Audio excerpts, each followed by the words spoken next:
samahan nyo ako for today's video sa aking mini vlog na maglilinis ako ng aming bahay. So ano, tara! Binuksan ko na nga yung pintuan ng aming palasyo ay hindi pala, kwarto pala to.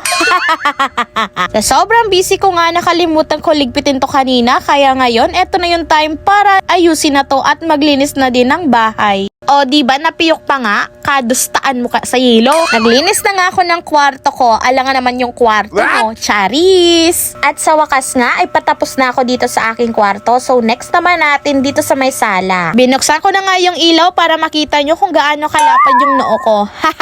Naglinis na din ako dito sa aming sala at next naman dito sa aming kusina. Eto nga yung magandang part dito sa may bahay namin. So eto yung kusina namin na isang sindi mo lang, liyabanan. Hindi pa nga tapos maglinis, inuutusan ka naman ulit ng mama mo. Continue nga tayo sa ating paglilinis dito sa aming kusina, pati nga dito sa may labas. Sige, linis mo pa, kere mo yan. Hay, sa wakas nga, natapos na din.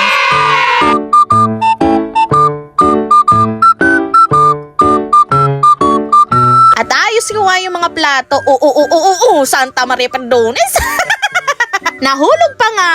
Sige, kembot mo.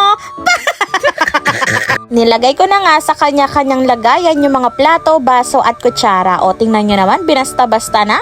At para mabilis matapos, i-pass forward mo na. Napapakamot na nga ako dyan kasi nga sobrang dami kong labahan. Tingnan nyo naman. At body shake na nga ako. Nagdadownin na nga ako ng aking mga nilabhan para masampay na to.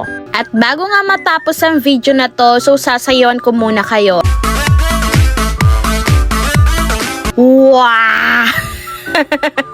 Hanggang dito na lang. Don't forget to follow me para mapanood mo pa yung mga video na i-upload ko.